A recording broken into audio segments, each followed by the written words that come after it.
Good morning, dear aspirant. Today we are going to discuss about how to write answer.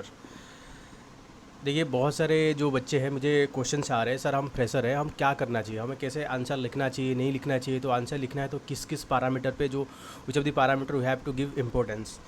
So in this regarding मुझे लगा कि एक video बना देना चाहिए ताकि सबकी कन्फ्यूज़न क्लियर हो जाए. सो मैं ये वीडियो में आपको डिस्कशन करने जा रहा हूँ. कोई भी आपको क्वेश्चन मिलता है तो आप उसको कैसे अप्रोच करेंगे. ठीक है, फास्ट हम बेसिक्स का जो क्वेश्चंस का बेसिक्स के ऊपर बात करते हैं. जैसे मान लीजिए हमें जो यूपीएससी का क्वेश्चन आता है वो दो तरह की क्वेश्चन आता है. एक तो आता है 15 मार्कर्स का आता है और एक 10 मार्कर्स का आता है. ठीक है, तो जो हम अगर इसको इंटरनली टाइम ब्रेक किया जाए ना, तो उसको जो 10 मार्कर्स है उसके लिए हमें 7 मिनट्स मिलता है, और जो 15 मार्कर है उनके लिए हमें करीब करीब 11 मिनट मिलता है. That means you have to complete everything within 7 minutes for 10 mark questions, and you have to complete everything within 11 minutes. That means you have to, आपको भी वो क्वेश्चंस को पढ़ना भी होगा, वो क्वेश्चन को समझना भी होगा, और लिखना होगा 7 मिनट में 10 मार्कर के लिए, और 11 मिनट 15 मार्कर के लिए. तो आप सब सोच सकते हैं मतलब कितना इम्पोर्टेंट होता है आंसर राइटिंग का, ये सब मतलब टाइमली लिखने के लिए. ठीक है, सेकेंड हम देखते हैं जो वर्ड लिमिट होता है. यूपीएससी ने ऑलरेडी मेंशन कर रखा है कि for 10 marker you have to write within 150 words. वो करीब करीब देखा जाए तो 2 पेजेस, मतलब दो सिंगल साइड और 2 सिंगल साइड का पेजेस होता है. ठीक है, और अगर 15 मार्कर का बात किया जाए तो ये 250 word, within 250 word. That means you have to restrict your answer within 250, not more than 250. Okay, so अगर 15 मार्कर्स की आंसर का देखा जाए तो वो 3 सिंगल पेजेस की होता है, और उसका जो टाइमिंग होता है मैंने आपको ऑलरेडी बताया, वो 15 मिनट्स का होता है. ठीक है, ये हो गया आपका वेरी बेसिक्स हो गया. देखो, हम जो डेली का आंसर आपको देते हैं उसको आपको कैसे आंसर बना के अपलोड करना है उसके बारे में मैं आपको थोड़ा गाइड करूँगा, ताकि आपका जो आंसर है वो बहुत अच्छा लगे. देखिए, आप जो आंसर बनाते हैं, आप एक काम कीजिए, उसको एक यूपीएससी कॉपी मिलता है तो उस पर लेके बनाइए.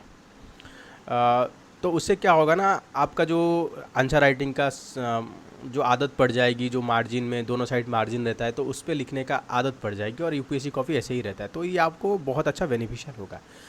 अगर जिसके पास यूपीएससी कॉपी नहीं है वो क्या किया जाए. देखो, आपके पास जो ब्लैंक पेज है उसको दोनों साइड पे फोल्ड कर दीजिए, मार्जिन को थोड़े थोड़े फोल्ड कर दीजिए ताकि वो यूपीएससी कॉपी की तरफ लगे. तो उस पर आपने लिखी है, और आप जो जो कॉपी आपने अपलोड कर रहे हो उसको थोड़ा सा अच्छे से अपलोड करो. अपलोड करने से पहले थोड़ा चेक कर लो कि उसमें विजिबिलिटी सही है या नहीं, क्योंकि विजिबिलिटी सही होगा तभी इवैल्यूएटर को अच्छे से पता चलेगा. ठीक है, ये तो हो गया मतलब बेसिक्स हो गया, कैसे हमें लिखे, कैसे हमें टाइम मैनेजमेंट करें.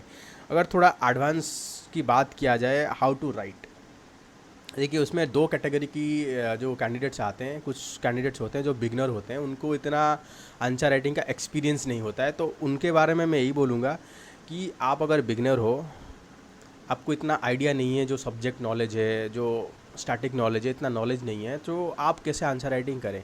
देखो, आपको तो आंसर राइटिंग करना पड़ेगा, क्योंकि आंसर राइटिंग एक आर्ट है. ये ऐसे नहीं कि आप बोल नहीं सकते कि मैं एक दिन में उसको मास्टर कर लूँगा या फिर हफ्ते में मास्टर कर लूँगा. You have to write over a period of time, and you have like your improvement is like small gradual changes, जो आपको दिखेगा नहीं, बट अल्टीमेटली एंड में आपको बहुत फ़र्क पड़ जाएगा. एक एक क्वेश्चन में मैं आपको सिंपल एग्जांपल देता हूँ. देखिए, आप एक एक क्वेश्चन में अगर 0.5 एक्स्ट्रा लेते हैं आपका कॉम्पिटिटर से, तो आप कितना लेंगे. At the end of paper आपने 20 क्वेश्चन से 0.5 होगा तो 10 मार्कर का बेनिफिट ले लेंगे. अगर 4 जीएस का मिला जाए तो 40 मार्कर, और 40 मार्कर बहुत कुछ होता है, या तो आपको सिलेक्शन दिला देगा या तो आपको रिजेक्शन करवा देगा. सो ये देखा जाए तो आंसर राइटिंग का बहुत इंपॉर्टेंट है. सो बिगनर के लिए मैं ये बताना चाहूँगा, आप लोग पहले एक काम कीजिए, क्वेश्चंस को देखिए. अगर आपको लगता है कि आपका माइंड्स का जो नॉलेज है या फिर आपको जो अंडरस्टैंडिंग है उस पर आपने कुछ आंसर लिख पा रहे, नहीं लिख पा रहे. अगर नहीं लिख पा रहे तो आपने रेफ़र कीजिए, कोई भी आंसर को रेफ़र कीजिए, उसका कोई गूगल में रेफ़र कीजिए, उसके बाद आपने वर्ड पे लिखिए. ठीक है, ये आप कर सकते हैं, बट ग्रेजुअली आपको ये चीज़ को जो जो रेफ़र करके आंसर को लिखने को हटाना पड़ेगा.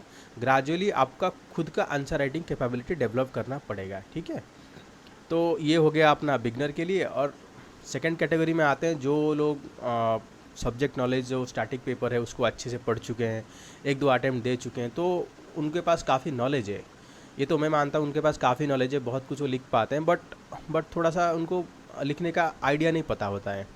तो वो लोग को मैं रिकमेंड करूँगा, जब तक आपने आंसर राइटिंग का प्रैक्टिस नहीं करोगे तो डेवलप होना थोड़ा मुश्किल होता है।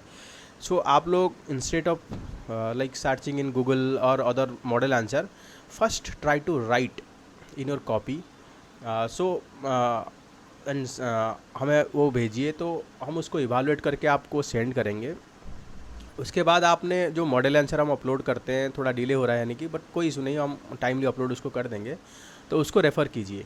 उसको रेफ़र करने के बाद आपका जो खुद का जो इंडिपेंडेंट आंसर राइटिंग है वो डेवलप होना शुरू हो जाएगा। ठीक है, ये हो गया दोनों कैटेगरी के लिए। फिर हम अगर हम डिस्कशन करने अभी, now we are going to discuss about if you find a question और if you look a like before appearing a questions, how you are going to approach that questions. ठीक है, देखिए एक क्वेश्चंस का 3 part होता है। First part is about introduction. Introduction means you have to introduce about the topic. उसके बाद second part जो होता है, उसका मेन पार्ट होता है, वो बॉडी होता है, वो 90% वेटेज लेता है पूरा क्वेश्चंस का। और लास्ट पार्ट जो होता है वो कंक्लूजन होता है। ठीक है, मैं आपको बताता हूँ, जैसे आपने इंट्रोडक्शन में एक्चुअली क्या होता है, आपने एग्जामिनर का आई कैचिंग करना है, कुछ चीज़ को आपको इंट्रोड्यूस करना है टॉपिक में। तो इंट्रोडक्शन जो आप लिखेंगे वो जो क्वेश्चन है उसके साथ सिंक होना चाहिए। जो क्वेश्चन का कंटेक्स्ट है, कंटेक्स्ट मतलब क्या मांग रहा है क्वेश्चन, जैसे मांग रहा है, जो मांग रहा है, आपका इंट्रोडक्शन वही लाइन पे होना चाहिए, तो उसको बोलते हैं कंटेक्स्ट। ठीक है, देखो इंट्रोडक्शन मैं देख रहा हूँ कि बहुत सारे स्टूडेंट क्या करते हैं ना, वो 5 लाइन 6 लाइन 7 लाइन बना देते हैं। ऐसे नहीं होता है इंट्रोडक्शन, क्योंकि आपके पास 2 चीज़ का लिमिटेशन होता है, एक तो टाइम का लिमिटेशन होता है और सेकंड वर्ड का लिमिटेशन होता है। सो मैं तो यही बोलूँगा आप लोग को, इंट्रोडक्शन को बहुत शॉर्ट रखिए, 2 to 3 लाइन्स रखिए। ठीक है, 2 to 3 लाइन्स रखिए, और जैसे क्वेश्चंस का डिमांड है ऐसे ही लिखिए। जैसे देखिए हमने क्वेश्चन पूछा था, agriculture not only impact the climate change is also going to impact the agriculture. यहाँ पर बहुत सारे स्टूडेंट क्या लिखे कि how human action create the climate change, and it is a natural effect that aggravated by the anthropogenic emission. This is not the demand of the question. Demand of the question is very simple: how agriculture is going to impact climate change and how climate change is going to impact agriculture. You can start writing your introduction by having IPCC report or any Ministry of Environment, Forest, Climate Change report. Like recent time we have seen that with increasing temperature our agriculture productivity has been declining, while at the same time agriculture is also contributing to like 20% 25% of the total greenhouse emissions. So that shows there is a cyclical relation between the climate change and agriculture. This kind of things should be your introductions. So ये क्या होता है ना, ये जो आप ऐसे जो बनाते हैं ना, तो इससे एग्जामिनर को लग जाता है कि जो कैंडिडेट्स है उसको पता है, मतलब कैसे उसको आंसर लिखना है उसको पता है, तो उनको काफ़ी नॉलेज है, तो पढ़ने में उनको इंटरेस्ट आता है। सो जैसे आपका इंट्रोडक्शन हो गया, ये आपने बॉडी पे देखना है कितने कितने पैरामीटर पे आपको क्वेश्चंस पूछा है। जैसे मैंने उस दिन पूछा था आपको एग्रीकल्चर एंड क्लाइमेट चेंज में, agriculture not only like climate change not only impact agriculture also impact climate change. ये 2 पार्ट में है। First part is how climate change is impacting agriculture. आपने वहाँ पर मेंशन करना है एक हेडिंग पे, how climate change is going to impact agriculture. उस पर पॉइंट आएगी जैसे temperature, with rise in temperature there is loss in productivity of the cereal crop. For example we have seen with rising the March temperature the wheat production has been declining. Second, you can write with the rise in temperature there is new breeding ground for the pest disease that led to the damage of the crops. You can give example of locust attack over northeastern India also.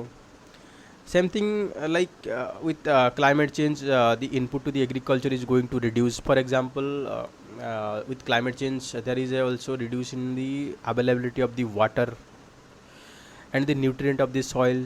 So our agriculture has to produce with less input, so our agriculture going to impacted. So in this way ये आपका fast part होना चाहिए। ऐसे करके आपको fast part में 4-5 point लिखना पड़ेगा।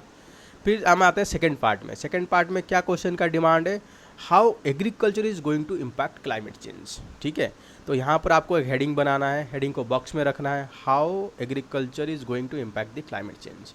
तो इसमें आपने क्या मेंशन करना है, जैसे देखो एग्रीकल्चर कैसे क्लाइमेट चेंज को इम्पैक्ट करेगा। यहाँ पर स्टार्टिंग में देखिए, जैसे स्टार्टिंग कर सकते हैं हम एग्रीकल्चर बनाने के लिए पहले we have to clear the virgin forest, and some of the agricultural practice are also creating pollution. For example, shift agricultural cultivations in northeast or some tribal practices. And second thing is agriculture need lot of input. For example, fertilizer, pesticides, all these fertilizer and pesticides, they are going to emit nitrous oxide, sulfur oxide to the environments, and that ultimately get pushed to the climate change.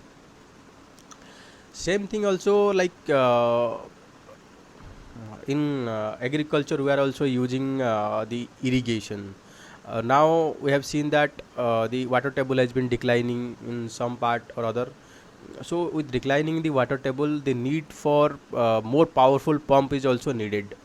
If you use more powerful pump, so that is going to emit more carbon dioxide, nitrous oxide, other greenhouse gas to the environment. So that is going to create further climate change. Again, you can also give example of the agricultural residue, and after they are burning in open field, that lead to the climate pollution, environment pollutions, and that ultimately give way to the climate change. ठीक है, ये आपने body का 2 part में आपने लिख दिया। Question में अगर 3 पार्ट है तो 3 पार्ट में लिखिए, जितना पार्ट है उसको होलिस्टिकली एड्रेस कर लिए। करने के बाद देखिए, जैसे हम कंक्लूजन लिखते हैं, कंक्लूजन से पहले कभी कभार वे फॉरवर्ड भी लिखना पड़ता है, कभी कभार वे फॉरवर्ड भी ज़रूरत नहीं पड़ता है, कभी कभार वे फॉरवर्ड और कंक्लूजन को हम मिला के एक भी कर सकते हैं। जैसे ये वाला क्वेश्चन था एग्रीकल्चर एंड क्लाइमेट चेंज, यहाँ दोनों नेगेटिव था। यहाँ आपको पूछा नहीं गया था कि कैसे, what are the step we should take. तो कहीं भी क्वेश्चन हम नेगेटिव टोन में एंड नहीं करना चाहिए। तो उसको पॉजिटिव टोन में लाने के लिए हम क्या करना पड़ेगा कि वे फॉरवर्ड लिखना पड़ेगा। यहाँ आपने 2 ऐसे कर सकते हैं, पहले वे फॉरवर्ड लिख दीजिए, way forward to tackle the agriculture from climate change. यहाँ मेंशन करने का ज़रूरत ही नहीं, आप वे फॉरवर्ड लिख के 4 पॉइंट लिख दीजिए। 4 पॉइंट में से 2 पॉइंट होना चाहिए how to tackle the impact on agriculture, and second point is how to tackle the impact of agriculture on climate change. जैसे फर्स्ट पॉइंट में how to tackle impact of climate change on agriculture, उसमें आप लिख सकते हैं climate smart agriculture हम कर सकते हैं। ठीक है, फिर हम 0 बजट नेचुरल फार्मिंग कर सकते हैं।